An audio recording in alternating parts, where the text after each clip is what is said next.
Greetings, everyone, and a very warm welcome to our weekly Addis Dialogue. With it, I'm Shifarao Lako, a Black Agenda report contributing editor based in the San Francisco Bay Area and Garrison writes for several newspapers. She also reports for the KPFA Radio Weekend News and co-produces reports and hosts for the Pacifica Radio Network's national show COVID, Race, and Democracy, and Diplomacy Communication Director for the Ethiopian American Civic Council and Ethiopian Advocacy Network.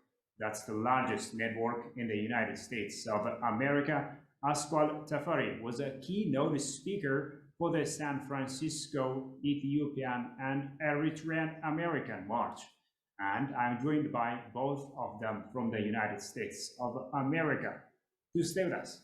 All right, Anne Garrison and Asqual Tafari, thank you so much, both of you, for joining me. Thanks for inviting me. Now, first off, let me come to Asqual. You wrote an op-ed for Amnesty International strongly opposing it for having falsely accused the Ethiopian military for a crime it did not commit. What was your complaint to them, and what do you think should be done by them? Yeah, thank you for that question. Yes, Amnesty International did a hit piece against the Ethiopian military, highly decorated, highly respected military that have existed for such a long time, widely known around the globe.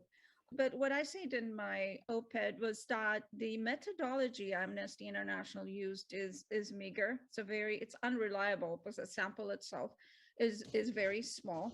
They said that they spoke to 63 people, and we don't know how the sample were selected. We don't know who they are, where they are. They said that they interviewed the majority of them, but only spoke on the ground to about 15 of them out of the 63. And then we want to know who they are. We're not told who they are. Third, the medical doctors that Amnesty International say that corroborated their story, we don't know who they are. We haven't been told where they live, who these medical professionals are, so we don't know. So it's a highly suspect sample. It could be that the sample is TPLF cohorts. So again, the sampling is wrong, and I challenge that. And thirdly, this was just really one-sided story to implicate the Ethiopian troops. They alleged widespread sexual violence, sexual slavery against women in the current conflict in Tigray without actually going and interviewing the government or interviewing the military. So it's one-sided story. So if they want to investigate about this alleged atrocities, they should really go into the ground and investigate in Tigray region and around Tigray region, and also investigate the TPLFs themselves that have been known to commit this crime. Okay, now Anne, let me come to you. And as a journalist who talks and writes a lot about global war on terror, how has the U.S. used that to influence the rest of the developing world, including Ethiopia? I have to laugh at the word influence, which is very, very mild. The U.S. has used the war on terror to dominate the rest of the world, particularly the developing world. It has engaged the European world in its determination to dominate the developing world. There are bases all over Africa now. The Africa Command, which is the last of the USA's geographic commands, was established in 2008. If you want to talk about the whole developing world, right now, the US is supporting jihadis in Syria. This is well established. We even had a congressional representative who put some legislation before the Congress called Stop Supporting Islamic Terrorists in Syria. That was Tulsi Gabbard. And in this, these jihadis that the US supports in Syria are controlling the most oil-rich part of the country, and US oil companies are in there stealing the oil. You know, that's what the war in Iraq was about, at least partially. Wars are usually, you know, they happen because a number of people have a number of interests. But in Iraq, Saddam Hussein was granting oil concessions to Russia, China, and France, but not to the US and the UK. And if you remember how things aligned in the run-up to the to the Iraq War, France opposed it. And a lot of us at that time got the idea that this was principled opposition by France. I thought so too before I learned that Saddam Hussein was agreeing to open his oil fields to France, Russia, and China. Let's see, Libya was not a war on terror war. Libya was a humanitarian intervention war, the kind that they're threatening you with now. But again, that one was about oil. Let's see, let me say something else about AFRICOM, the US Africa Command. I belong to an organization called the Black Alliance for Peace. It's actually, its core are all Africans and African Americans, including people from the continent, but there's also a Black Alliance for Peace supporters group for people who are not of African descent. And stopping AFRICOM, ending the domination of the African continent with this US military command is one of their primary goals. What does the US want in Ethiopia? Same thing it wants everywhere else. It wants its resources, markets, and potentially its labor force. And I understand that Ethiopia has a particularly large and competent labor force. It seems that the US is so ill-bent, so to speak, on discounting the work that the newly government of Ethiopia has put together. Cases in point, CNN's erroneous report, including the one on the national flag carrier, Ethiopian Airlines, and also flirting with sanctions and others, of course. What have you made out of all this, Aswan? Yeah, it's really interesting. And what I see in this is CNN is the most, I used to think CNN was the most reliable news agency. But if you look at the trend and what's going on in American journalism, they're almost like a propaganda machine. There's a book called Hate Incorporated, Hate INC, is written by Matt Taibbi. You should really look into that book. He presents a compelling argument that during Iraq, for example, when they wanted to topple Saddam Hussein, as Anne just described, Tony Blair at that time in UK wanted to do so, but couldn't. He couldn't persuade the public to support a regime change. Then came 9/11, and right after 9/11, the United States started propaganda. Basically, they build a consensus. They go out and build a consensus. There is a weapon of mass destruction in Iraq. But what they really wanted was a regime change at that time. And so the US foreign policy makers came up with a doctrine that the US should secure what's called a preponderance of influence over all countries, meaning having a plan to change a regime of any country not under the direct control of the United States, from Cuba all the way to China. They did the same thing in Libya. In Libya, Gaddafi, well, Tony Blair, UK, they were able to topple Gaddafi. If you recall, there was Amnesty International report saying that Gaddafi's regime actually was responsible for rape, atrocities, dictatorship, and what have you. And they were able to galvanize public opinion. Now they have to galvanize public opinion in order to wage a war. And the same thing going back to Iraq, when they toppled Saddam Hussein's regime change, they were able to convince the public. I mean, there was all major media reporting there is a weapon of mass destruction, including General Colin Powell testifying under the UN.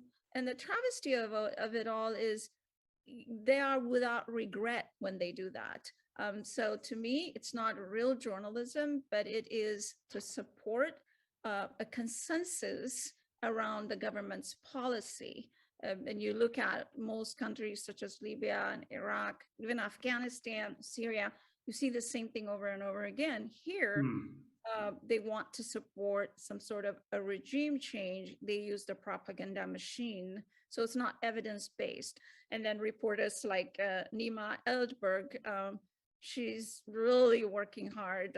She accused of atrocities. She used no scientific or no forensic studies to validate such an accusation that's even prohibited highly by any United Nations entity. And then the unfortunate part of it is the American public, by and large, is not educated about Africa that much. I mean, they think, most people think Africa is a continent. They don't understand the cultural background, the historical background. So it's easier to convince them. For any democracy to thrive, at minimum, you need education.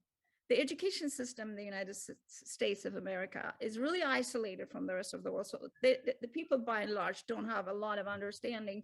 So they seem to believe the news media. Oh, I heard it on CNN. I remembered something else about the war on terror in Africa, which is that now, just recently, the U.S. has introduced U.S. troops in the Democratic Republic of the Congo, and said they were going there to fight jihadis. This is ridiculous.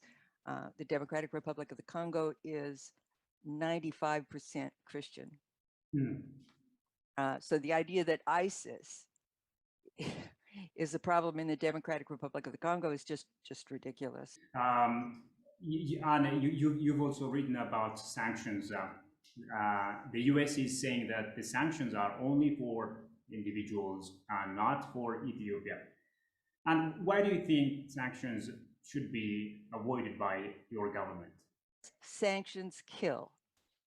I want to recommend a website, sanctionskill.org, to anyone who wants to understand sanctions, and you can, become a part of that coalition.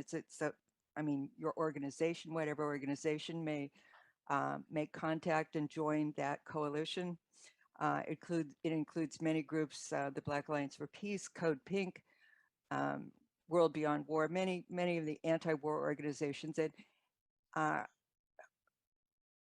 what it and those of us talking about this now are trying to make clear is that the U.S. is now using hybrid warfare. Things like censure, sanctions. Sanctions is the worst. Covert operations and special operatives. Not, I don't think there will be any more big troop commitments like there were in Afghanistan. I think that'll likely be the last of that type of war. So sanctions are some of the most punishing forms of war, and they cause food shortages, medicine shortages. Countries can't get parts for their infrastructure. This is a problem in Venezuela. Venezuela has the largest oil reserves in the world, but it's having a big shortage of fuel because it can't get the elements that it needs to sustain its oil industry. It's very heavy oil, and so it needs light sweet crude to mix it, to mix with its oil to refine it, and it can't get parts for its refineries. In North Korea, I recently did a show, produced an hour of radio for the Pacifica Radio Network, which I work for, and one of the instances we covered was North Korea, where a doctor who teaches here at the Harvard Medical School has volunteered in North Korea for some years. And he said that he has operated with used scalpels and gauze that have to be used over, they have to be sterilized and used over and over again. Now, the EU Parliament has adopted a resolution on Ethiopia demanding immediate cessation of hostilities and calling for wider range of sanctions, including arms embargo. The resolution also calls on the UN Security Council to consider deploying UN peacekeepers to the region. Does that sound to you like the infringement of Ethiopia's sovereignty and territorial integrity? Absolutely. But I don't think it will happen under UN command because Russia and China consistently resist the efforts to censure, sanction, and intervene in Ethiopia. It's, well, unilateral sanctions are illegal, so is unilateral military intervention. But as we know, the United States doesn't have a lot of respect for international law, much to my chagrin. But I don't think there's any danger of a UN peacekeeping mission being imposed on you because Russia and China won't go along with it. And yes, it would be a big violation of your sovereignty. I think I agree with Anne. I mean, for that to happen, they definitely have to have the agreement from Russia and China. And they keep saying negotiate, but we don't negotiate with terrorists. This is the mantra of the United States themselves. We don't negotiate with terrorists. So it will be an absolute hypocrisy, and that's not going to happen. In terms of UN keeping forces in the region, Ethiopia is a sovereign state. They would have to actually approve unilaterally that they would accept the UN peacekeeping force, and that's not going to happen because it's a functioning government. Ethiopia is a fully newly elected, democratically elected, fully functioning government, and I don't think they're going to allow that. Ethiopia, as you know, both of you, has recently formed a new legitimate government. What should it do to be more effective, more competitive? It is incredible. The first democratically elected government. This is a huge achievement. I said that last week in another interview. I cannot emphasize enough that Ethiopia, for the first time, extremely historic, peaceful election, democratic everywhere. Government should really be congratulated for this. Now that they have this, they also have to understand the threat there is in the West, especially with the United States of America and Europe, United Kingdom. There's a lot of diplomatic work that needs to be done to change the narrative.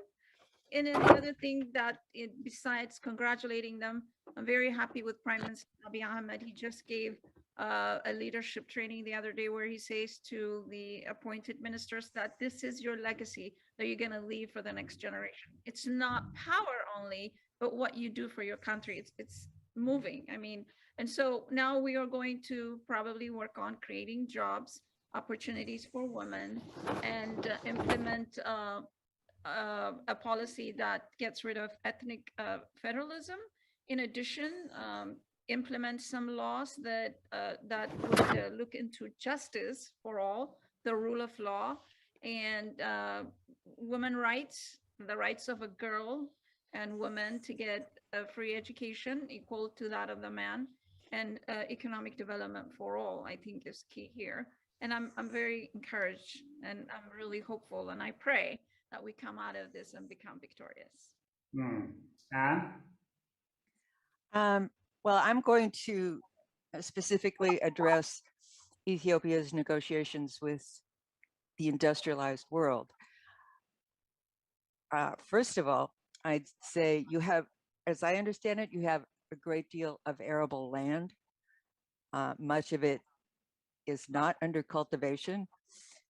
I'm sure there There are various food corporations that would like to get a hold of it, but having that much very fertile land and now having the new Grand Ethiopian Renaissance Dam, which is likely to make irrigation projects more possible, even if it's not going to irrigate at the site of the dam, but because it will provide power all over the country, it's likely to make more irrigation projects possible.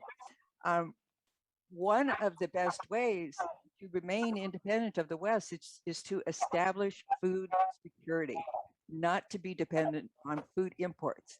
And it looks like with all this arable land, Ethiopia has the possibility to do that.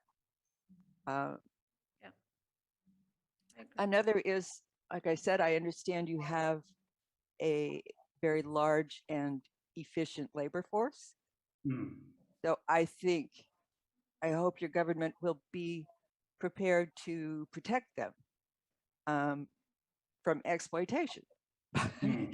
From exploitation by whatever corporations might establish themselves there. The way that Evo Morales, the president of Bolivia, who is president of Bolivia and is now, he's still in the government, he's no longer president, but he has been very, very intelligent and effective about his negotiations with the West. The other thing I was going to say is resources. Of course, the West is the industrialized West, and even China and Russia are interested in whatever resources you have. So I think any contracts to exploit Ethiopian resources should be transparent. Ethiopians should know what they are and what the deal is. Yeah. Finally, let me give you 1 minute to each of you. What's your message to Ethiopians here and overseas to come to their country's rescue in the midst of such challenges, pressures from within and without? Yes, basically transferring knowledge from the diaspora is very important to our country. To answer your question, what can we do for our country? We can definitely travel to Ethiopia and offer assistance in terms of, knowledge sharing, just like the Peace Corps. It used to be like, if we could get room and board, I'm sure a lot of intellectuals would really love to come there and offer their services for free. In terms of what I would like to see in the future in terms of economic development, the Horn of Africa initiative is really excellent. It affords not only just economic independence to the Horn, but a political power. It also becomes a model to change the rest of Africa. We need to lift ourselves from poverty. Damiba Maso wrote the book called Dead Aid. I recommend everybody read that book. In that, she argues that there is no country that lifted itself out of poverty by aid. Absolutely none. So Africa should lift itself up from poverty and become self-sufficient. Otherwise, the flood of imperialism that keeps giving is the same one that will take it away. So let's rise up and become economically independent. Indeed. Anne, what's your message to Ethiopians? What's your advice to Ethiopians at home and overseas in the midst of such pressures and foreign meddling in the internal affairs of the country? Well, for one, I would call out these European saviors, these governments posturing as European saviors of a Black African nation. Samantha Power, I think I told you at the beginning, she called a high ministerial meeting of white saviors from all the European countries and the United States and Japan, which is more or less part of that bloc. I mean, I really think he should just speak out as to how ridiculous and patronizing and presumptuous this is. And all those things I suggested before, food security, making food security a goal in particular, as we've been talking a lot about reducing dependence on aid. In a large, well, this isn't about the immediate problem, but I think it would take cooperation among many African nations to renegotiate the debt. I mean, Africa is constantly being drained by debt, and that would take cooperation by many African countries, I think. Here, Asqual mentioned that they're lobbying politicians and so forth, particularly Black politicians. So since she said that, I will encourage making connections with some of the anti-war social justice organizations, particularly the Black Alliance for Peace, the United National Anti-War Coalition, and more. And if you go to the sanctionskill.org website, the list of organizations that are part of the Sanctions Kill Coalition, they're all organizations that Ethiopians would do well to establish ties with. Yeah, indeed. I think it seems that Ethiopians at home and abroad need stronger unity more than ever before at such a critical time, right? Mm-hmm. Right. We need to unite here in the diaspora as well. We are doing a great work, by the way, so you should be encouraged back home. We don't really sleep. I mean, our Unity for Ethiopia Twittering campaign took down TPLF's Twittering platform at a certain point, and we're 24/7, and we have Telegram going 24/7. So there is a bit of advocacy work. And diplomacy is needed. We need to be able to convince our enemies, be able to dialogue with them and convince them and tell them the truth and expose the truth to them.